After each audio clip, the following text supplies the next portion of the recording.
Šiuo metu Lietuvoje nuo centralizuotai tiekiamo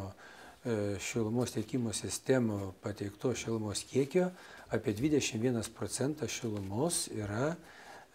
patiekiamas superkant šilumą iš nepriklausomų šilumos tiekėjų. Ir pagal pasaulinę praktiką, pagal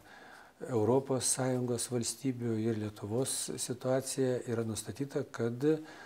pigiausia šiluma iš nepriklausomų šilumos tiekėjų yra ta, kada yra kažkokios tai gamyklos, kurios gamina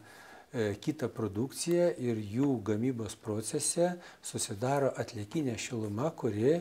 anksčiau būdavo išmetama į aplinką, o turint centralizuotas šilumos tiekimo sistemas, tą šilumą galima patiekti į miesto šilumos tiekimo tinklus. Ir Lietuvoje yra labai daug gerų pavyzdžių, kaip pavyzdžiui Kėdainių miestas, kur jau daugiau kaip 10 metų šiluma Kėdainių miestui yra tiekiama nuo Kėdainių chemijos gamyklos, kur iki 2000 metų šiluma šitos gamyklos buvo išmetama į Nevėžio upę, o įrengus trasą nuo Kėdainių Lifosos gamyklos iki miesto šilumos tiekimo sistemos, šiluma yra tiekiama Kėdainių miestui ir tas nepriklausomas šilumos tiekėjas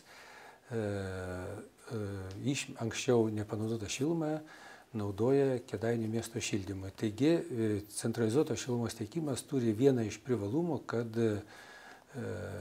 turint įrengtus miesto šilumos tinklus, galima panaudoti nuo pramonės įmonių atliekinę šilumą. Taip pat dabartiniu metu atsiranda ir kiti nepriklausomi šilumos tiekėjai, kurie nori pastatyti ir įrengti savo katilinės ir tiekti pigesnę šilumą, bet čia jau turi būti labai gerai sureglamentuota, kad tas nepriklausomas šilumos tiekėjas galėtų ilgalaikiai užtikrinti mažesnę šilumos kainą to miesto gyventojams.